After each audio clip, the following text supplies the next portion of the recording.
आज फिर हमारा जो अब नया टॉपिक है इसमें है ओशियनोग्राफी, समुद्र।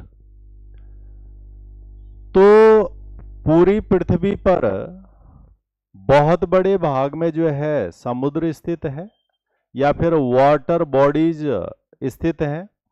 और जितना स्ट्रक्चर हमें पृथ्वी के लैंड एरिया में मिलता है उससे दुग लगभग 3 गुना जो है स्ट्रक्चर हमें ओशियन के फ्लोर के रूप में मिलता है। अगर हम पूरी पृथ्वी के विकास की बात करें कि जो है पृथ्वी जब बनी तो उसमें सबसे पहले चीजें कौन सी बनी होंगी, तो पृथ्वी पर सबसे पहले या तो जो है ओशियन फ्लोर बना होगा, समुद्र की सतह, और दूसरा बने होंगे कॉन्टिनेंट का सरफेस, यानी जो महाद्वीप है हमारे या तो उनकी सतह बनी है और या फिर जो है समुद्र की सतह बनी है जब जो है पृथ्वी का विकास हो रहा होगा।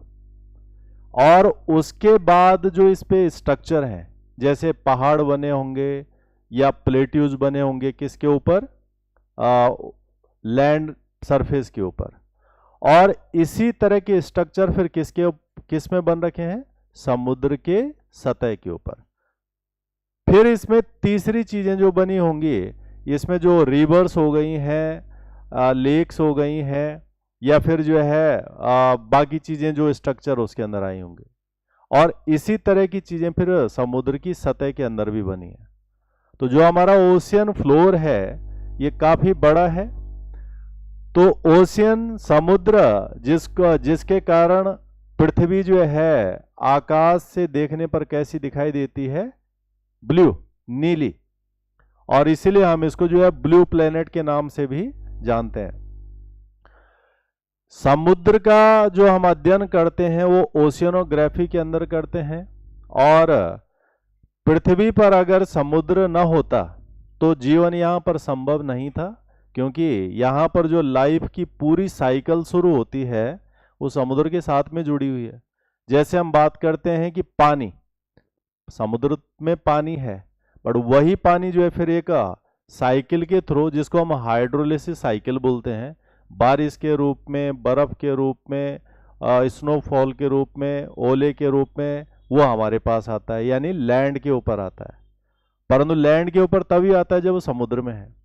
तो पूरी एक हाइड्रोलिसिस साइकिल चलती है और उसके कारण फिर जो है पूरी दूसरी लाइफ जो है डेवलप्ड होती है, जिसमें हम पेड़ पौधे जीव जंतुओं की बात करते हैं।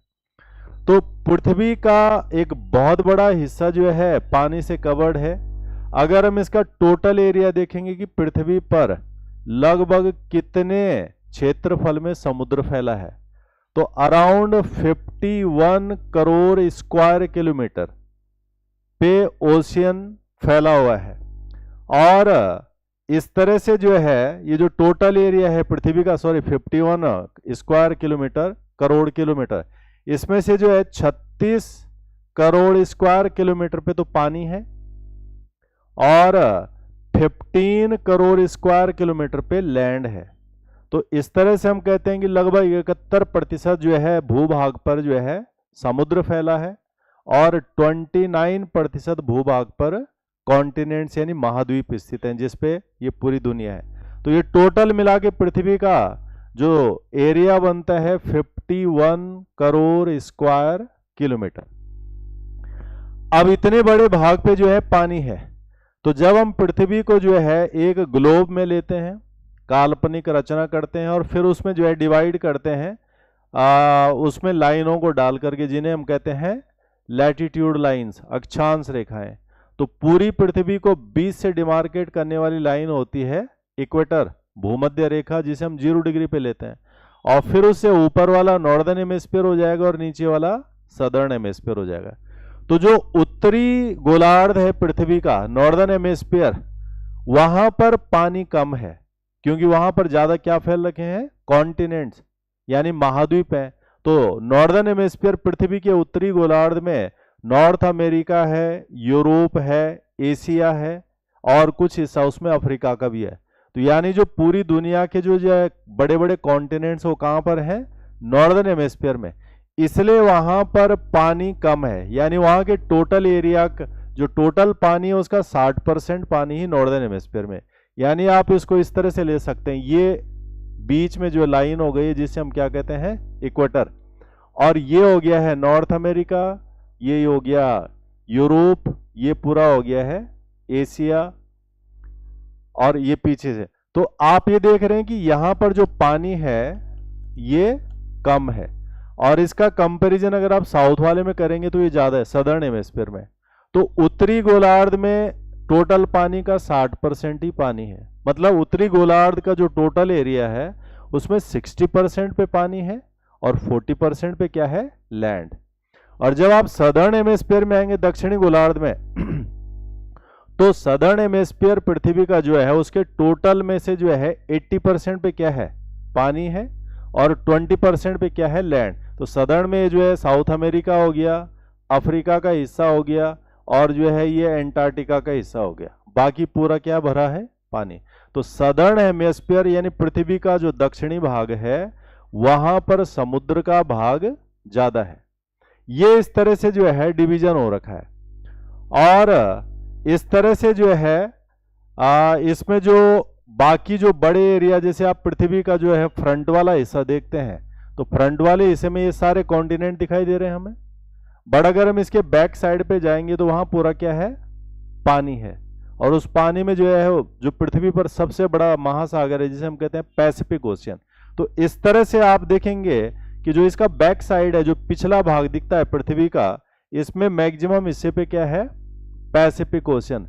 पैसिफिक ओशियन पूरे पृथ्वी के टोटल एरिया के 1/3 हिस्से में फैल रखा है, यानी 1/3 में अकेला प्रशांत महासागर है। और ये पैसिफिक ओशियन हो जाएगा, ये इसका नॉर्दर्न हिस्सा, ये इसका सदर्न हिस्सा।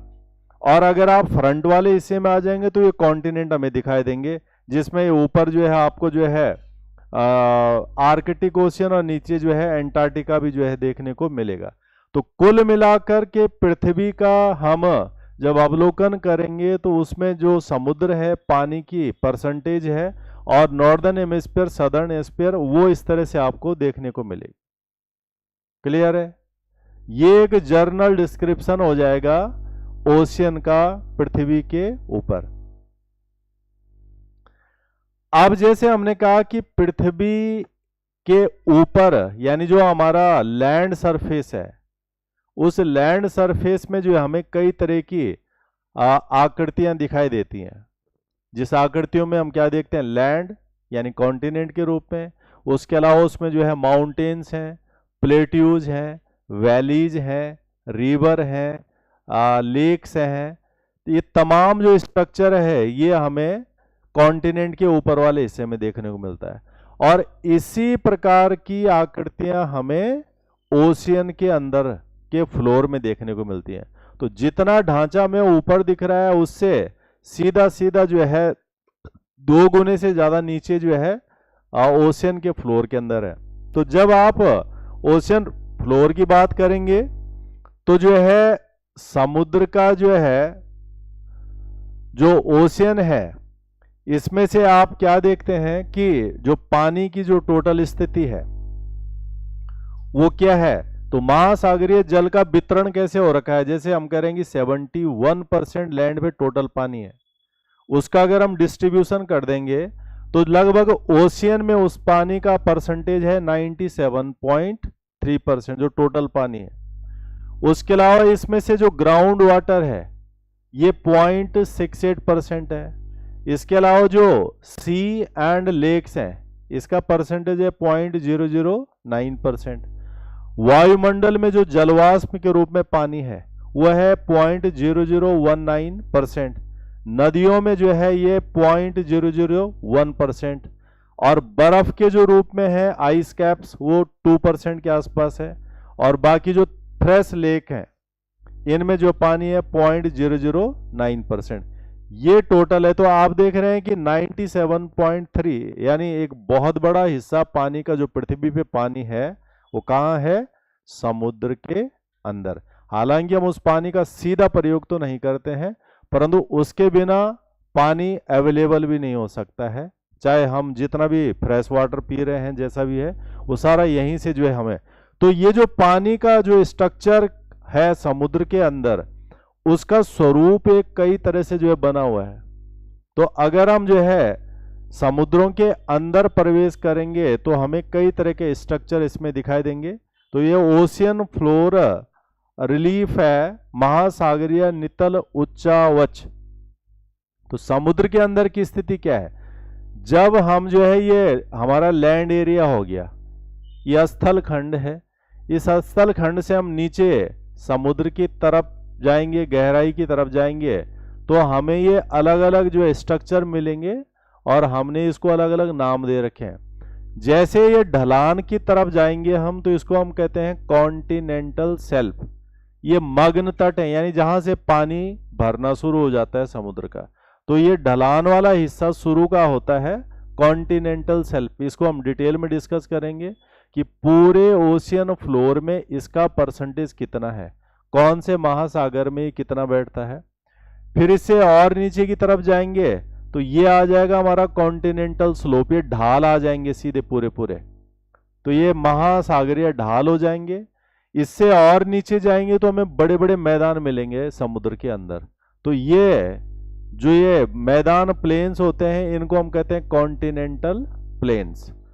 और फिर हम और गहरे भाग में जाएंगे, जो सबसे गहरा हिस्सा मिलेगा हमें समुद्र के अंदर, इसे हम कहेंगे कॉन्टिनेंटल ट्रेंच। ये गर्त होती हैं, जैसे आप मैरियाना ट्रेंच, सुंडा ट्रेंच, ऐसे कई सारे गर्तों के बारे में सुनते हैं हम, जिनकी गहराई हमारे जो है लैंड एरिया से जो है सीधे सीधे 11 किलोमीटर, 11.5 किलोमीटर नीचे तक आती है। तो ये सबसे गहरे पॉइंट्स होते हैं, या फिर हम इनको अंधेरे हिस्से बोलते हैं। फिर दूसरी तरफ के स्ट्रक्चर ऐसे भी मिलेंगे, ये उठे हुए हिस्से समुद्रों के बीच में जो हिस्से, इनको हम कहते हैं आइलैंड्स। जैसे आप जो है अंडमान निकोबार आइलैंड्स बोलते हैं, लक्षद्वीप आइलैंड्स बोलते हैं। तो समुद्र के बीच में ऐसे उठे हुए हिस्से होते हैं, ये आइलैंड्स हो जाएंगे। उसके अलावा जो है ये इस तरह के जो है पानी के अंदर ही जो है उठे हुए हिस्से हैं, इसे जो है ग्वाट्स के नाम से जो है हम जानते हैं। उसके अलावा जो है ये ओशियन रिज भी होती है, महासागरीय कटक, ये जो इस तरह की स्थितियां होंगी। तो कुल मिला के जितना स्ट्रक्चर हमें पृथ्वी के बाहर लैंड एरिया में मिल रहा है, उससे बड़ा भूभाग हमें समुद्रों के अंदर जो है देखने को मिलता है। और इससे हमें हमारे पास कई सारे क्वेश्चंस भी यहाँ से रहते हैं।